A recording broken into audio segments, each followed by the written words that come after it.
Good morning student, कैसे हैं आप लोग। आज का हमारा टॉपिक है budget student price line, class 11th का fourth chapter consumer equilibrium indifference curve analysis. Important topic है, बहुत टेक्निकल चीजें हैं इसके अंदर, फॉर्मूला है, डेफिनेशन है, बहुत अच्छे से करिएगा, विद एग्जांपल इसको हम समझाएंगे। बहुत ही इंपॉर्टेंट टॉपिक है, ठीक है। और जो भी डाउट्स हो वो आप कमेंट में हमसे पूछिएगा लास्ट में, जो भी कोई डाउट्स हो आपके पास, ठीक है ना। तो इसकी स्टार्ट करते हैं। Budget set, it refers to all consumption. ये मैंने पहले से लिख रखा है ताकि आपका टाइम वेस्ट ना हो, क्योंकि वीडियो ज्यादा लंबी होती है, अगर हम लिखवाएंगे साथ साथ तो काफी लंबी वीडियो हो जाती है। तो बजट सेट की डेफिनेशन स्टार्ट करते हैं। It refers to all consumptions bundle that the consumer can buy using his money income at the prevailing market price. अब इसमें कुछ टर्म्स आ रहे हैं तो उसको पहले हम समझ लेते हैं कि क्या क्या चीज इसके अंदर है। फर्स्ट आ रहा है बंडल्स। अब बंडल हम किस चीज को कह रहे हैं, ग्रुप ऑफ गुड्स कह सकते हैं। फॉर एग्जांपल गुड वन और गुड टू, ऐसे कह सकते हैं, good one and good two, ठीक है।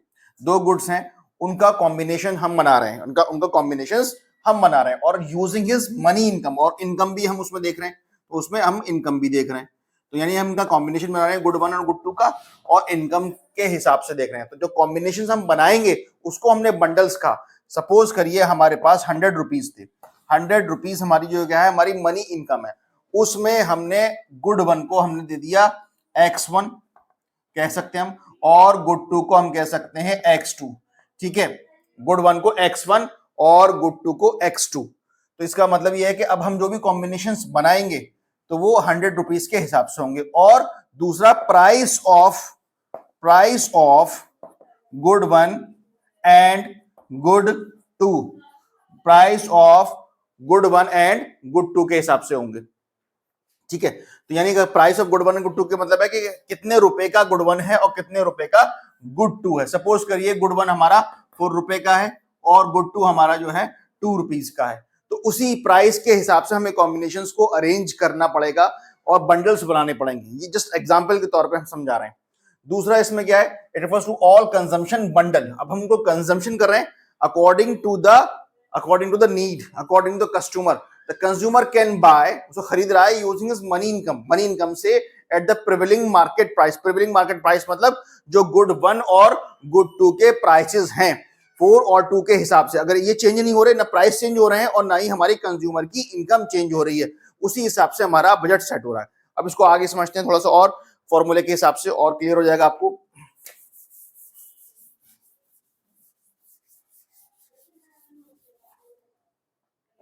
फॉर्मूला है इसका P1 x1 plus P2 x2 is greater than और इक्वल टू M। अब इसमें P1 क्या है, प्राइस ऑफ गुड वन, ठीक है। P1 क्या है इसमें, P1 क्या है, एंड P2 क्या है, price of good one and good two, ठीक है। ये क्या है, price of good one and good two है, P1 एंड P2। और X1 क्या है, X1 and X2, price X1 X2 क्या है आपका, जो प्रोडक्ट आप यूज करोगे, जो कॉम्बिनेशन बनाओगे, वो हमारा X1 और X2 हो जाएगा, ठीक है। X1 और X2 फॉर एग्जांपल हमने एग्जांपल के तौर पर हम यहाँ समझा रहे हैं कि हमारे पास सपोज करिए 20 रुपए का बजट है। कितने रुपए का बजट है, 20 रुपीज का बजट है, 20 रुपीज का बजट है। अब इसको समझते हैं अच्छे से, ठीक है। 20 रुपीज का बजट है, ठीक है। ये मैंने इसमें लिख लिया है ताकि टाइम वेस्ट ना हो आपका। तो एक फॉर्मूला था हमारा इज इक्वल टू और लेस देन, ये फॉर्मूला था। या तो मनी की वैल्यू हमारी ज्यादा हो जाएगी, कम हो जाएगी, और या फिर बराबर होगी, ठीक है, बजट सेट के अंदर। इस तरीके से भी हम लिख सकते हैं, और ये वाला निशान इस तरीके से, ठीक है। अगर हम इक्वल कर देंगे तो भी हो सकता है, और कम होगा तो भी हो सकता है। यानी हमारा जो बजट है, बजट कह सकते हैं, इनकम कह लो या हमारा बजट कह लो, वो हमारा 20 रुपए, और हमने जो P1 के प्राइस लिए हैं वो कितने लिए, 4 पर यूनिट। कितना, 4 पर यूनिट, 4 रुपए, ठीक, 4 रुपए हमने लिए। और P2 के हमने प्राइस लिए 2 पर यूनिट, 2 पर यूनिट, 2 रुपए का। नहीं, जो अगर P वाला गुड खरीदेंगे, यानी मतलब P1 खरीदेंगे, X वाला खरीदेंगे, तो उसको हमें 4 रुपए देने, और अगर हम X2 खरीदेंगे तो हमें उसको 2 रुपए पर यूनिट देने। तो मैंने कॉम्बिनेशन बना लिया है यहाँ पे 0 10 1 8 2 6 3 4 4 2 5 0। ये बंडल्स हैं, 1 बंडल, 2 बंडल, 3 बंडल, 4 5 6 बंडल, और भी हो सकते हैं जितना आप बना सकते हैं।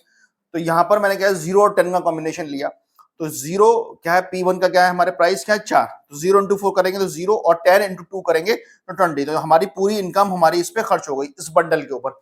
एक बंडल का कॉम्बिनेशन इस तरीके से ही हो गया, एक का ही हो गया, एक का ही हो गया, ये सेट ऑफ बंडल्स है, कंजम्पशन ऑफ बंडल्स है जो कंज्यूमर यूज कर रहा है, इसमें उसकी जो इंटायर इनकम है या पूरी पूरी खर्च हो रही है, यानी ये इक्वल हो जाएगा, यानी जो P1 X1 है और जो P2 X2 है वो इक्वल टू M हो जाएगा। और दूसरा एक सिंबल जो है वो इस तरीके का सिंबल है, यानी M से कम होगा, तो उसमें कॉम्बिनेशन आप अपनी तरफ से बना सकते हैं। फॉर एग्जांपल 0-2 का कॉम्बिनेशन बना लें आप, ठीक है, इनकम से कम हो रहा है हमारा, ठीक है, 0-2 का कॉम्बिनेशन हम बना सकते हैं, 1-0 का बना सकते हैं। तो ये इसमें क्या है, हमारे पूरे टोटल 20 रुपए खर्च नहीं हो रहे, पहले वाले कॉम्बिनेशन में हमारे पूरे 20 रुपए खर्च हो रहे थे, तो हो गया बजट सेट। ये आपका बजट था 20 रुपए का, 20 रुपए से ऊपर आप जाएंगे नहीं, आपको 20 रुपए के बराबर या 20 रुपए से कम को आपको परचेस करना है। Price of good 1 and good 2 और आपकी कंज्यूमर की इनकम, इसमें दो चीजें हम बहुत ज्यादा इंपॉर्टेंट रोल प्ले करते हैं, यानी कंज्यूमर की जो मनी इनकम है वो देखते हैं और price of good 1 and good 2 देखते हैं। अब आगे पढ़ते हैं टॉपिक को, प्राइस लाइन, ठीक है, ये था हमारा बजट सेट। अब करेंगे हम प्राइस लाइन।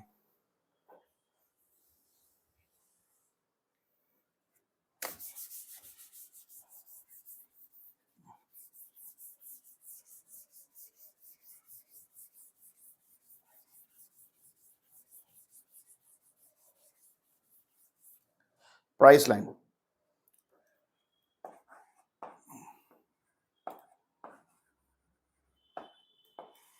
देखो प्राइस लाइन, उसमें दो गुड्स थे, कॉम्बिनेशन बनना था, बंडल्स बनना था, सेम इसमें ऐसी ही चीज होगी, लेकिन इसमें क्या होगा, हमारी जो इनकम है, entire income, entire income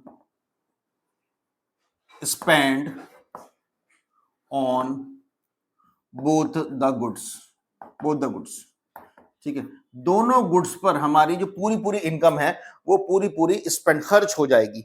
budget set के अंदर क्या था, इक्वल भी थी और लेस देन भी थी, यानी उसमें 20 रुपए से कम का हम एक्सपेंडिचर कर रहे थे या इक्वल कर रहे थे। यहां सीधी सीधी एक लाइन दे रखी है आपको, एंटायर इनकम, आपको पूरी पूरी इनकम खर्च करनी है ऑन बोथ द गुड्स, यानी ऑन बोथ द बंडल्स पे आपको खर्च करनी है। तो इसका formula simple formula, P1 X1 plus P2 X2 is equal to M, यानी इसमें बराबर आना चाहिए, कॉम्बिनेशन क्या होना चाहिए, इसमें बराबर आना चाहिए। तो इसका मतलब बजट लाइन की डेफिनेशन क्या लिख सकते हैं आप, represent the different bundles that the consumer can purchase spending his entire income on both the goods, ठीक है, ठीक, ये हो गया प्राइस लाइन की डेफिनेशन। ये इंसान क्या है, बंडल्स को परचेज कर रहा है अपनी पर्टिकुलर इनकम से, अपनी मनी इनकम से, और उस मनी इनकम को वो पूरी तरीके से इंटायरली खर्च कर रहा है on both the goods, called as price line, ठीक है। अब मैं यहां कुछ कॉम्बिनेशंस बनाऊंगा, उसको देख लीजिएगा, उसको रब कर लेते हैं। फॉर्मूला याद रख लीजिएगा, A B C D E F, ठीक है, ये हो गया हमारा X1 X2, मान लो गुड 1 या गुड 2 मान लीजिए आप इसको, या आपके कॉम्बिनेशन हो गए, कॉम्बिनेशन, और दूसरी तरफ हो गया आपका quantity of good 1 and good 2, ठीक है, सीधी सीधा हम लिख देते हैं यहाँ पे गुड 1 और गुड 2, ठीक है, ठीक, ओके, 0 1 2 3 4 5, ठीक है, 10 8 6 4 10 8 6 4 2 0, ठीक है, ये हमारा कॉम्बिनेशन बना, X1 का हमने बनाया, गुड 1 का मतलब गुड 1 का बनाया हमने, और गुड 2 का बनाया। अब हम इसमें एक्सपेंडिचर खर्च कर रहे हैं, हम कितना खर्च कर रहे हैं, ठीक है, एक्सपेंडिचर आगे लिख लीजिए, इसके आगे एक्सपेंडिचर समझाने के लिए कि हम इन दोनों गुड्स पे कितना खर्च कर रहे हैं, एक्सपेंडिचर, ठीक है, समझिए, ठीक है। गुड 1 का जो प्राइस है, यानी जो गुड 1 की जो प्राइस है वो क्या है 4 पर यूनिट, और गुड 2 का जो प्राइस है वो क्या है 2 पर यूनिट। यहाँ लिख लेते हैं ऊपर ताकि आपको याद रहे, गुड 1 का जो प्राइस है वो 4 पर यूनिट है, ठीक है, 4 पर यूनिट, और गुड 2 का जो प्राइस है वो 2 पर यूनिट है, ठीक, 2 पर यूनिट, यहाँ पे देखिए गुड 1 0 है, ये 10 है, तो सीधे सीधा हो गया 10, सेकंड गुड है तो 10 इंटू 2, ये हो गया हमारा 20, क्योंकि अगर हम 0 इंटू 4 करेंगे तो 0 हो गया। ठीक है, अब है 1 इंटू 4 प्लस 8 इंटू 2, कितना हो गया, ये हो गया 20, तो ये सब 20 आएंगे, ये भी 20, ये भी 20, ये भी 20। क्या मतलब है कि हम अपनी पूरी पूरी income in both the goods पे खर्च कर रहे हैं, इस वजह से हमारा 1 रुपया भी नहीं बच रहा। Entire income is spent on both the goods, ये कॉम्बिनेशन हो गया हमारा, ये होगी हमारी प्राइस लाइन। अब प्राइस लाइन को अगर हम ग्राफिकली रिप्रेजेंट करेंगे तो सिंपल है। ठीक है, ये कॉम्बिनेशन, ये मान लीजिए गुड 2 हो गया आपका, इधर को गुड 2 0, ये हो गया आपका गुड 1। ठीक है, कॉम्बिनेशन ये ए से शुरू करिए, ए, और ये हो गया आपका एफ, तो ए एफ तो हो गई आपकी प्राइस लाइन, बी हो गया, सी हो गया, डी हो गया और ई पॉइंट हो गया, that is called on the price line, ये प्राइस लाइन हो गया। ठीक है, इसी को हम प्राइस लाइन बोल रहे हैं, इसी कॉम्बिनेशन को हम क्या बोल रहे हैं, प्राइस लाइन बोल रहे हैं। ठीक है, अब इसके अंदर जितने पॉइंट्स आ रहे हैं, ये वाले पॉइंट्स, ये वाले पॉइंट मान लो, इसको आप मान लीजिए एस क्यू टी मान लीजिए, एक पॉइंट यहाँ पे आ रहा है। ठीक है, डब्ल्यू वी, 2 पॉइंट्स यहाँ पर आ रहे हैं, तो ये दैट इज दिस लाइन जो है ये होगी प्राइस लाइन होगी हमारी। और जो इसके अंदर पॉइंट आ रहे हैं एस क्यू टी हो गए हमारे अटेनेबल कॉम्बिनेशन, अटेनेबल मतलब इनको हम हासिल कर सकते हैं, अटेनेबल कॉम्बिनेशन और फीजिबल कॉम्बिनेशन है, और क्या है, फीजिबल कॉम्बिनेशन, दूसरा वर्ड है फीजिबल, लिख दे रहा हूं मैं यहीं पर, फीजिबल कॉम्बिनेशन। ठीक है, और ये जो पॉइंट है, ये 2 पॉइंट जो है वो अनअटेनेबल है, अनअटेनेबल। ठीक है, अनअटेनेबल, ठीक है, या non feasible, non feasible combination. ठीक है, तो समझ लीजिएगा प्राइस लाइन और बजट सेट में डेफिनेशन में कोई ज्यादा फर्क नहीं है। बजट सेट का जो फॉर्मूला है वो P1 x1 plus P2 x2 equal to और लेस देन m।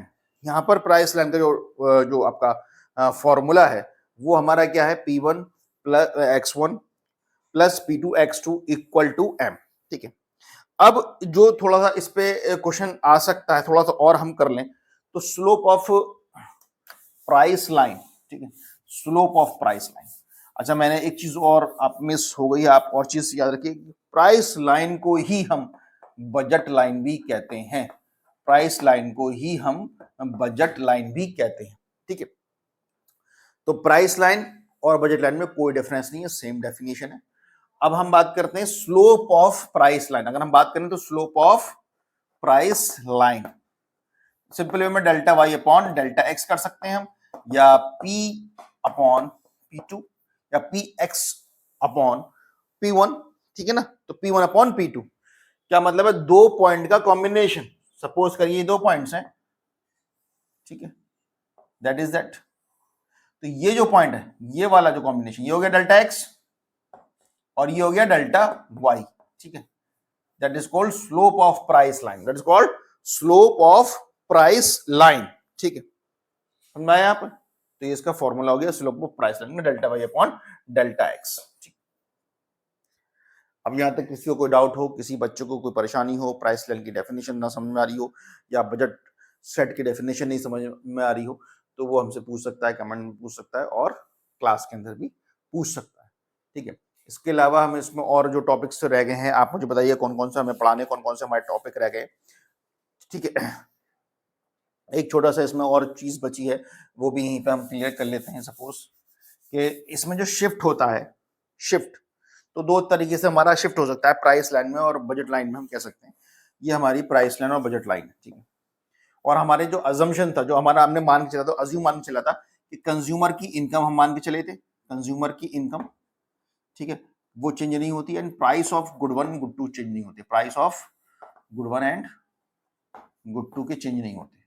अगर ये दोनों चेंज हो जाए तो हमारी जो प्राइस लाइन है वो शिफ्ट हो जाएगी, ऑब्वियसली बात है।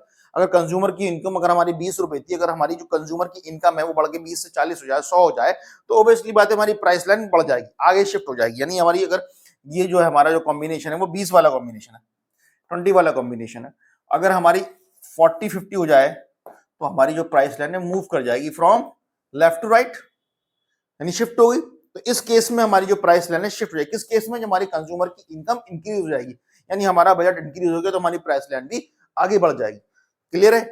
अच्छा, दूसरा कंडीशन क्या है? Price of good one and good two, दोनों के प्राइस डिक्रीज हो जाए, दोनों के प्राइस इंक्रीज हो जाए। इस केसेस में, इन दोनों केसेस के अंदर भी हमारी जो प्राइस लाइन है और जो बजट लाइन है वो शिफ्ट हो जाएगी। अगर मान के चलिए दोनों गुड्स के प्राइस इंक्रीज हो जाए, सपोज करिए प्राइस वन का जो था वो 4 पर यूनिट था और गुड का था वो 2 पर यूनिट था। अगर ये दोनों गुड्स के प्राइस को हम महंगा कर देंगे यानी इंक्रीज कर देंगे, तो जाहिर सी बात है हमारी परचेसिंग पावर वो कम हो जाएगी, तो ये डिक्रीमेंट नीचे की तरफ आ जाएंगे, नीचे की तरफ कॉम्बिनेशन आ जाएगा।